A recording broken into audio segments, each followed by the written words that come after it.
Masih bingung dengan cara bagaimana membaca grafik-grafik di YouTube Studio? Atau masih belum paham cara membacanya? Padahal grafik-grafik tersebut bisa menjadikan kita data untuk mengevaluasi konten-konten kita. Nah, mau info lengkapnya, mari kita bahas.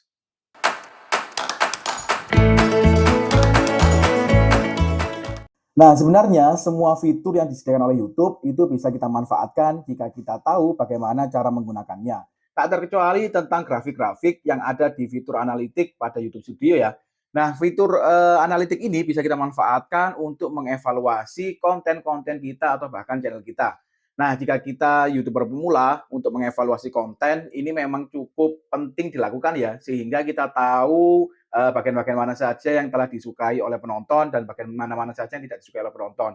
Dan kita juga bisa tahu bagaimana cara penonton menemukan channel atau video kita. Nah, tanpa berlama-lama, mari kita praktekkan saja untuk membahas tentang fitur-fitur di analitik yang bisa kita gunakan sebagai data untuk mengevaluasi konten kita ya. Nah, untuk mulai mengevaluasi konten atau mempelajari fitur analitik yang ada di YouTube Studio, kita bisa buka dulu YouTube Studio kita, lalu kita klik fitur konten, lalu akan muncul konten-konten kalian atau video-video kalian ya. Lalu kalian cari video mana yang ingin kalian evaluasi. Nah, contohnya ini ya, cara menghitung harga jual. Ini coba saya klik, lalu kalian pilih fitur analitik yang ada pada bagian ini ya. Kalian klik saja. Nah, selanjutnya akan muncul seperti ini. Oke, untuk pada halaman pertama yaitu ada ringkasan. Nah, di dalam ringkasan ini ada pertama ada penayangan, lalu ada waktu tonton, lalu ada subscriber, lalu ada estimasi pendapatan jika memang channel kalian sudah dimonetisasi. Jika channel kalian belum dimonetisasi, estimasi pendapatan ini tidak ada ya. Jadi hanya penayangan, lalu jam tonton dan subscriber. Lalu penayangan ini, apa sih penayangan ini? Penayangan ini adalah banyaknya video kalian telah ditonton oleh penonton ya. Nah, ini maksudnya di penayangan ini. Lalu bagian kanannya lagi ada waktu tonton dalam kurung jam. Nah, ini adalah konversi dari penayangan kalian tadi jika diakumulasikan dalam bentuk jam. Nah, tampilannya akan seperti ini. Dari 1,7 ribu ini itu menghasilkan 186,2 jam, kurang lebih seperti itu ya. Lalu bagian kanannya lagi adalah subscriber. Nah, untuk subscriber ini adalah pada video kalian yang ini, itu menghasilkan sejumlah 13 subscriber. Jadi kalau seumpama di bagian ini, kalian ada tombol 73 atau plus 73. Itu artinya adalah video kalian ini, itu menghasilkan subscriber 73 kali. Atau menyumbang subscriber kalian secara keseluruhan itu 73 kali. Kalau ini kan 13, jadi menyumbangnya 13 subscriber. Lalu untuk estimasi pendapatan, ini adalah estimasi pendapatan dalam satu video ini ya. Oke, di bagian bawah kita scroll ke bawah, kita lihat untuk bagaimana penonton menemukan video kalian. Nah, ini juga menjadi hal penting untuk kita bisa mengukur bahwa video kita itu diminati oleh penonton atau tidak. Nah, untuk pada bagian ini, bagaimana penonton menemukan video ini? Ini untuk yang pertama adalah penelusuran dari YouTube, yaitu sebesar 839 tayangan atau persentase dari penayangannya adalah 49,7%. Nah, untuk penelusuran YouTube ini artinya apa? Berarti penonton itu mengklik untuk video saya yang telah disebarkan oleh tim YouTube-nya dari beranda, lalu dari kolom pencarian. Nah, itu sumber dari bagaimana penonton bisa menemukan video saya. Lalu yang kedua yaitu rekomendasi YouTube. Rekomendasi YouTube ini adalah video kita berarti karena diminati oleh banyak penonton, makanya YouTube merekomendasikan video saya ini. Nah, untuk rekomendasi YouTube ini sebesar 32,9% dari keseluruhan ya, atau penayangannya menyumbang 555 penayangan. Nah, dua hal ini memang sangat penting baik dari penelusuran YouTube maupun dari rekomendasi YouTube. Jika paling banyak penelusuran YouTube berarti orang mencari tentang konten saya ini itu di beranda maupun di kolom search itu memungkinkan mereka untuk mengklik video atau thumbnail saya ini. Lalu untuk rekomendasi YouTube itu pun juga sama, berarti YouTube merekomendasikan video kita, lalu penonton juga banyak yang mengklik atau melihat video kita. Nah, kurang lebih seperti itu ya untuk bagaimana penonton menemukan video kalian. Lanjut kita cek untuk di bagian bawah, yaitu momen penting untuk retensi penonton. Nah, dari video kalian ini tadi, untuk rata-rata durasi tontonnya adalah 6,40 detik. 6 menit 40 detik ya. Nah, ini artinya apa? 6 menit 40 detik ini adalah rata-rata durasi tonton dari penonton kalian. Nah, kalau kalian cek di atas tadi, penayangannya kan kurang lebih 1,7 ribu. Dan untuk waktu tontonnya yaitu sebesar 186,2 jam lah ya. Nah, itu kalau di rata-rata, itu penonton itu melihat dari keseluruhan video saya ini, yaitu sebesar 6,40 menit, gitu ya. Lalu untuk persentase penayangan rata-rata, itu 35,6%. Lalu yang terpenting di bagian bawah ini.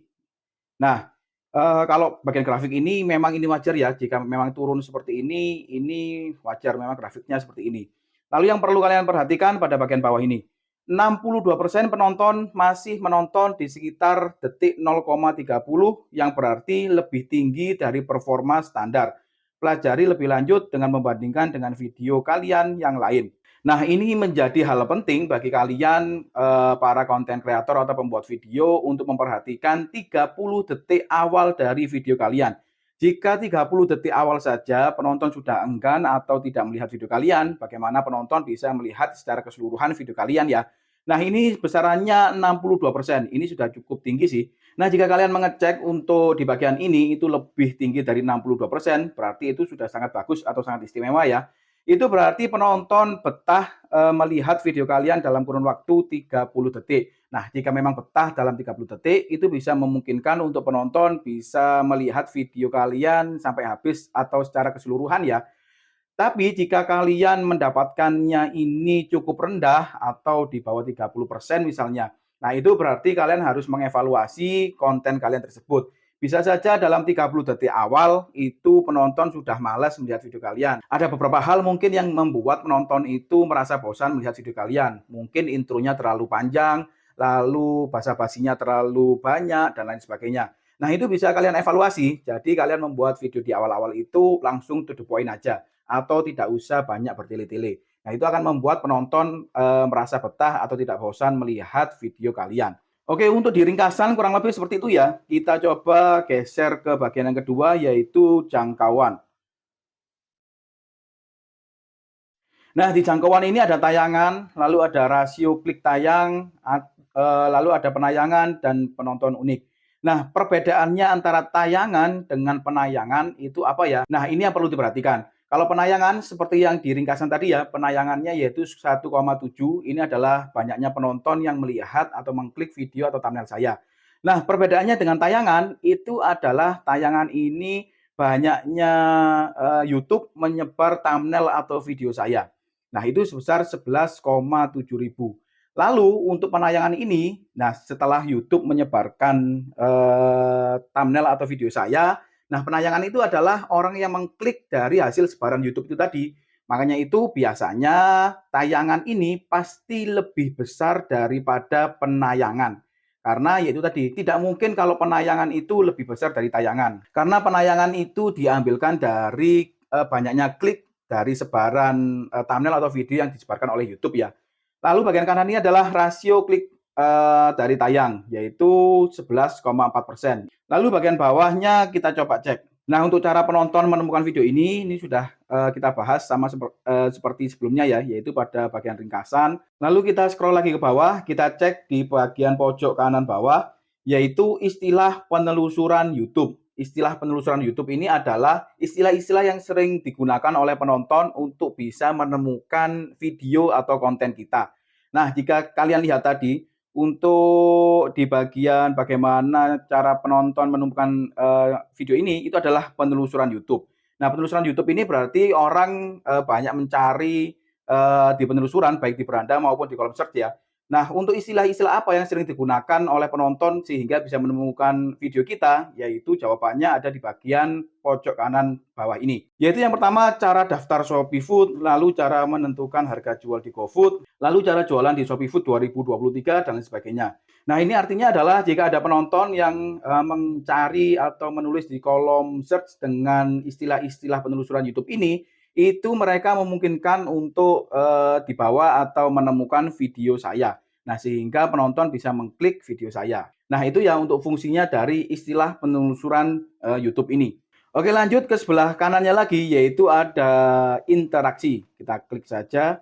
Nah, untuk di interaksi ini sama kayak di ringkasan tadi, ini lebih detail ya. Untuk waktu tontonnya yaitu sebesar 186,2 jam, lalu rata-rata durasi tontonnya yaitu 6,37 menit. Nah, ini kan kalian lihat ini, ada tanda panah ke atas dan ini pun ada tanda panah ke atas. Nah, untuk tanda panah ke atas itu artinya performa dari video kalian itu lebih banyak dari biasanya. Yang artinya adalah channel kalian atau konten kalian ini lebih bagus dari biasanya atau lebih berkembang. Nah, jika kalian arahkan kursor kalian ke bagian panah ini, akan ada rangkuman dari rata-rata durasi tonton kalian. Nah, ini contohnya kalian bisa lihat. Rata-rata durasi tontonnya adalah 6,37, standarnya yaitu 2 menit 11 detik sampai dengan 2 menit 32 detik. Nah, performanya 4,05 lebih banyak dari biasanya.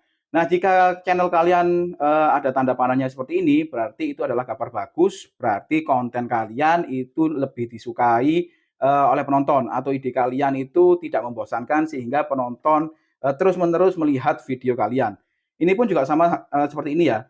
Nah, untuk tanda ini itu biasanya ada 3 tanda. Yang pertama yaitu tanda ke atas seperti ini, yang artinya itu tadi ya, untuk performanya itu lebih bagus daripada biasanya. Nah, ada lagi tanda checklist. Tanda checklist itu berarti artinya untuk performa kalian standar, yaitu tidak baik maupun tidak buruk. Jadi biasa-biasa saja atau tengah-tengah. Tetapi hal yang perlu kalian perhatikan jika kalian mendapatkan tanda ini, yaitu tanda panah ke bawah atau tanda abu-abu. Nah, itu yang perlu kalian perhatikan. Itu artinya adalah performa dari video kalian ini lebih buruk atau lebih rendah daripada standar atau video-video sebelumnya. Jika kalian mendapatkan tanda panah itu, berarti banyak hal yang perlu kalian evaluasi. Mungkin dari thumbnail kalian kurang menarik, lalu isi dari video kalian, ingat 30 detik pertama tadi itu menentukan untuk bagaimana penonton merasa betah atau tidak bosan dengan channel kalian ya. Nah, itu perlu kalian evaluasi lagi. Apakah kalian terlalu bertele-tele atau kurang to the point? Nah, itu perlu kalian perhatikan isi dari konten kalian.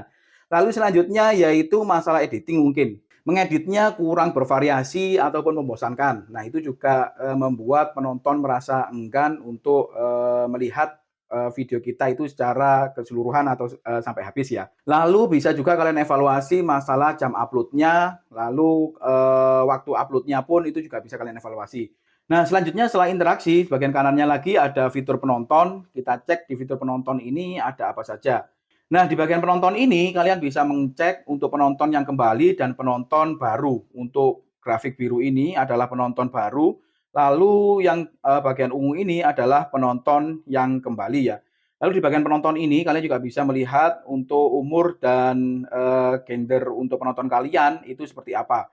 Contohnya kalau pada video ini itu pria 53%, lalu untuk rentangan usia yang melihatnya yaitu 25 sampai dengan 34 tahun.